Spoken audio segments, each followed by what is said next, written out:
Olá pessoal, eu fiquei de gravar um vídeo, falando sobre algumas dúvidas sobre a deficiência de CSPD e resolvi tirar um tempinho agora, já que tá tudo tranquilo, o Arthur tá dormindo e tal. Bem, eu pedi, para que vocês participassem, mandando suas maiores dúvidas e tal, e eu recebi algumas perguntas, algumas dúvidas. Digo que a maioria já falado, sim, porém é aquilo, não tem pra onde fugir. Como cada dia mais pais descobrem o diagnóstico nos filhos, descobrem no teste do pezinho ou, porventura, depois de grandinho, como já ocorreu vários casos lá no grupo. E as perguntas vão sempre se repetir, porque as dúvidas inicialmente são sempre as mesmas. E por mais que eu já tenha respondido a mil pais, vai surgir mais 1000 perguntando a mesma coisa. Eu vou falar um pouco sobre alimentação, no caso, que geralmente a grande... Desculpa, gente. A grande maior dúvida é sobre a alimentação, quanto à alimentação da criança. Então, vamos lá. Uma mãe perguntou especificamente sobre os temperos. Os temperos tipo sazon, caldo quinó, esses caldos industrializados e tal. Eu confesso que eu não conheço a composição deles. Eu não faço uso em casa desses tipos de industrializado. A princípio não foi por questão da deficiência de CSPD, mas sim uma opção minha mesmo, quanto a uma saúde em um todo, porque eu não conheço em si a composição, porém uma certeza que eu tenho, que é um tipo de tempero que contém muito sódio, ele contém muito sal e conservantes, então na minha opinião não é nada que vai acrescentar na nossa alimentação, mesmo no paladar. Não vou dizer que eu não como comida com esse tipo de tempero, até porque eu como fora de casa, E no caso, minha irmã é adepta, o meu pai é adepto a esses temperos, assim como em restaurantes se utilizam também, então não tem muito pra onde fugir. Porém, na minha casa, eu não faço uso desses temperos. Mas algumas mães lá no grupo mesmo já falaram em ter olhado a composição, já chegaram a me perguntar se o tal corante podia, porque o tal corante estava na composição desses temperos, caldo mage, sazon, essas coisas. Uma coisa que eu sempre falo é que eu acho que essa questão de alimentação vai muito da mãe, vai muito da família, ou seja, a pessoa que vai para a cozinha na sua casa. Aqui em casa sou eu. Eu não faço uso porque eu acho desnecessário, eu utilizo temperos naturais que pra mim dão muito mais sabor e acrescentam nutricionalmente falando, na alimentação. Então por isso eu não utilizo, mas em questão da deficiência de CSPD é o que eu sempre falo, sempre comento que pra alimentação de papinha nem pensar. Nem só pela deficiência de CSPD, mas por todo um contexto em si. Não se coloca sazon, caldo quinó na alimentação de bebês. Porém, eu sei que as mães que perguntam sobre isso é por conta de que elas vão se alimentar e elas estão amamentando. Nessa questão, eu já falo que vai de cada um. Eu não uso, não vou dizer que é pela deficiência de CSPD, eu não uso por um conjunto de fatores que pra mim não me agrada nesses temperos. Mas, contém corante artificial? Se contém, você tem que pesar se o consumo dele vai somar para que prejudique o seu bebê. Eu não acredito que você consumiu um alimento, um arrozinho que você temperou e fez lá com sazon lá, você consumiu uma pequena quantidade daquilo, vai fazer mal, vai passar pro leite e vai fazer mal. Eu não acredito nisso, não sou médica, lembrando, gente. Sou apenas uma mãe e relato o meu dia a dia, minha vivência com a deficiência e um pouco da minha experiência, de tudo aquilo que eu já li, já estudei, e a ajuda também que eu já tive de alguns profissionais e tenho até hoje de alguns profissionais. Então, assim, eu não acredito que vá prejudicar, tá vendo? Não, questão assim, não é porque você vai comer uma comida temperada com sazon que seu filho vai hemolizar. Porém, na minha opinião, se você pedir o meu conselho pessoal, eu vou dizer pra não usar. Porque se a gente juntar todos os fatores, não é um tempero bom pra ninguém. Então, assim, eu acho que sazão do caldo quinó vai de cada um. Sim, se contém algum corantezinho, mas é um alimento que a gente sabe que vai dissolver ali na comida, então digamos que essa concentração vai diminuir, vai ser uma concentração baixa, até porque você não vai detonar uma panela cheia de sazon. Então, eu acredito que não vai fazer um mal direto. Porém, existem todos os fatores que, né, não fazem mal, não fazem bem nutricionalmente, né? Então, eu descarto. Muitas pessoas têm me perguntado a respeito do vinagre. Eu aqui em casa eu costumo usar mais o vinagre de vinho tinto, não vou mentir, uso. Por que eu uso? Primeiro que o Arthur não faz uso, eu não acrescento na alimentação do Arthur, eu não acrescento no tempero da salada dele, eu não acrescento vinagre, não só pela deficiência de CSPD, mas porque eu acho um tempero forte e não acho aconselhável para ele ainda. Porém, eu uso o vinagre de vinho tinto na minha casa. Eu não acredito que você salpicar ali na salada vai fazer um mal absurdo. É lógico que a partir do momento em que ele crescer e começar a consumir, ele vai entender o que ele pode e o que ele não pode, ele vai dosar, né, a quantidade que vai fazer bem, que não vai fazer mal. Então, assim, eu uso sem problema. Realmente, o vinho tinto, sim, que eu tenho muito medo. Eu sei que ele vai crescer, pode ser que ele queira experimentar um dia, mas eu vou explicar, ele vai ter entendimento. E ele vai poder optar em tomar o branco, ou se ele quiser agir com ingredientes normal tinto, porque nossos filhos crescem e a gente não vamos ter domínio sobre eles a vida toda. Então, aí vai ser com ele. Mas eu uso o vinagre de vinho tinto, sim, na minha casa, não chega a ser um extremo, a criança ter deficiência de CSPD, não chega a ser como uma PLV que não pode nem o traço do leite ou da proteína do leite, vocês entendem? Então, assim, eu tenho aprendido muito com esse lance, então eu vejo que não é extremo, assim, não é da mesma forma, então não vai fazer mal, digamos assim.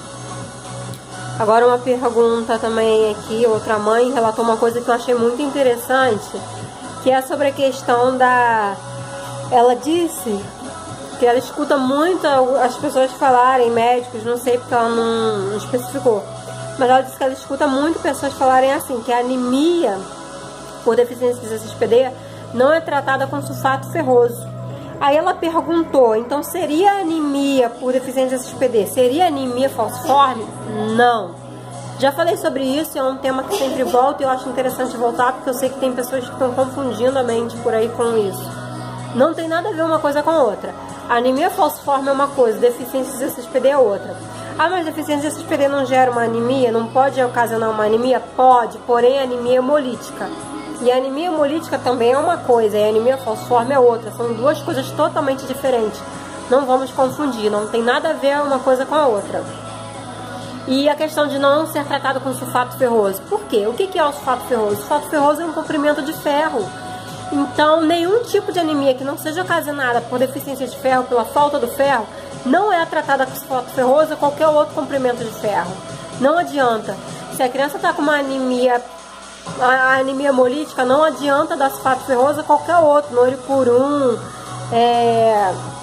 Ultrafé, Neutrofé, nada disso, Combirão, nada disso vai combater a anemia hemolítica. Por quê?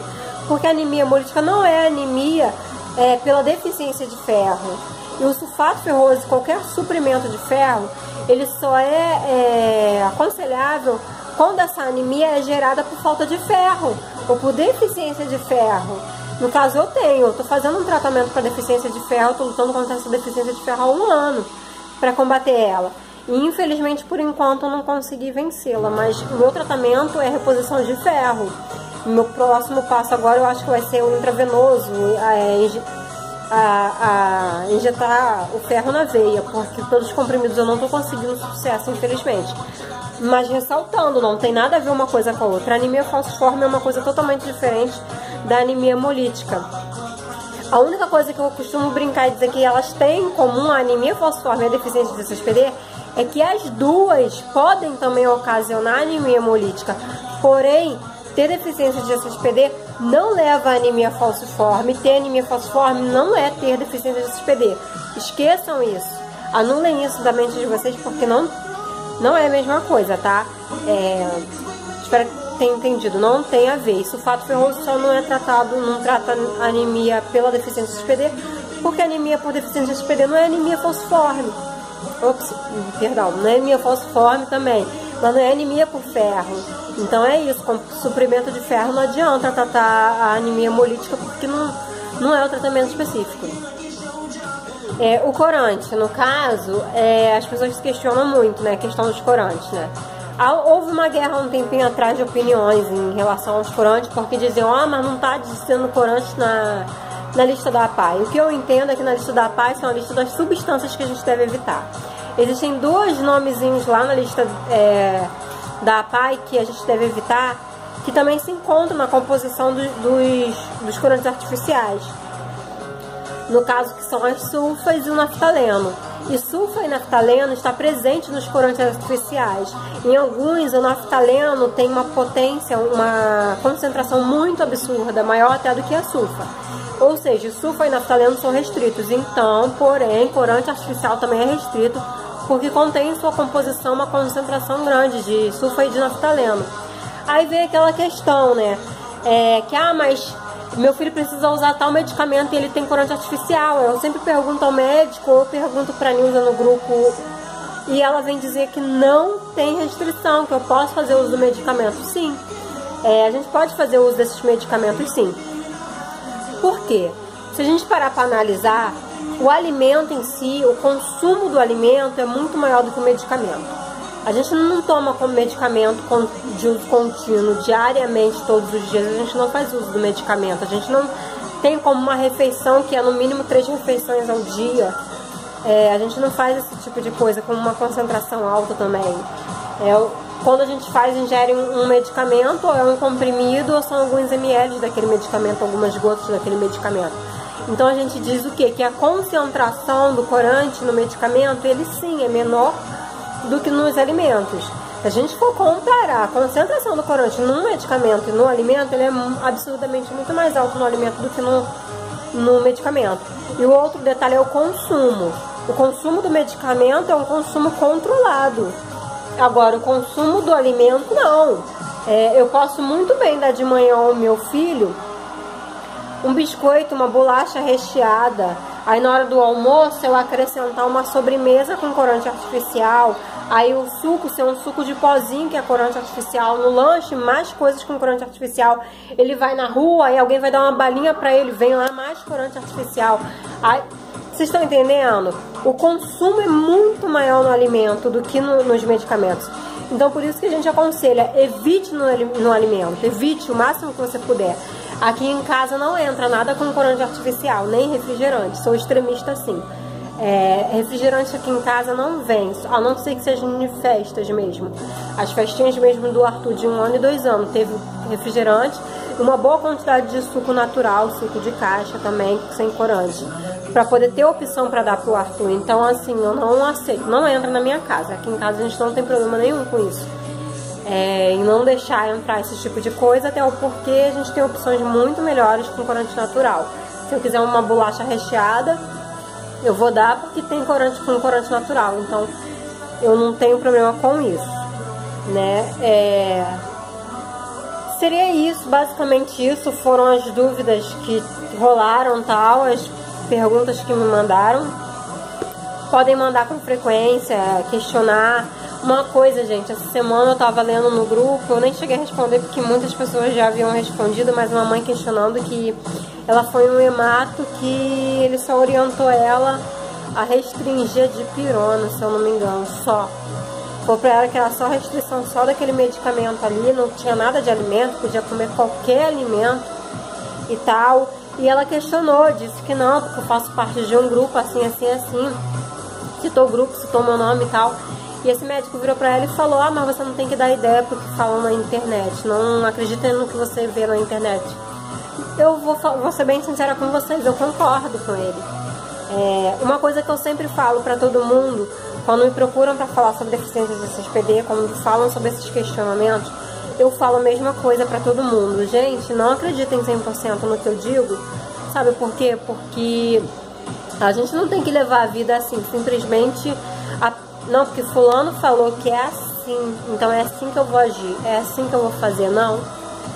Porque eu digo por mim. No começo eu fui a hematologistas que falaram que era me deu uma lista, colocaram uma lista na minha mão, me mandaram pra casa e só falaram isso, segue essa lista e basta. E eu cheguei em casa confusa, querendo entender mais do que se tratava, como assim o médico não falou, qual que reação meu filho pode ter se ingerir algo que não pode comer, ou não pode tal remédio e tal. Então assim, por querer questionar as primeiras informações que não foram nada agradáveis aos meus ouvidos, não foram convincentes a mim, que eu cheguei às informações que eu tenho hoje e que eu divido com vocês. E quando eu falo pra me questionar, é verdade, questione, gente. Eu sou ser humano, eu erro também. E muitas vezes eu posso ter alguma informação que está atrasada e você tem uma informação mais atualizada do que a minha. Então, se você não me confrontar, não me corrigir, você nunca vai saber. Então, assim, é boa a dica daquele médico. Ah, não acredito no que você ouve por aí, não. É isso mesmo, não acredito nem 100% no que o médico diz, não. Vai em busca das respostas, procure mais de uma opinião. Se eu falei que é A, me questione por que B também não é então. Sabe, questionem a si mesmo. Será que é assim mesmo que eu tenho que proceder? Será que é isso que eu tenho que fazer? Será que eu tô fazendo melhor pro meu filho?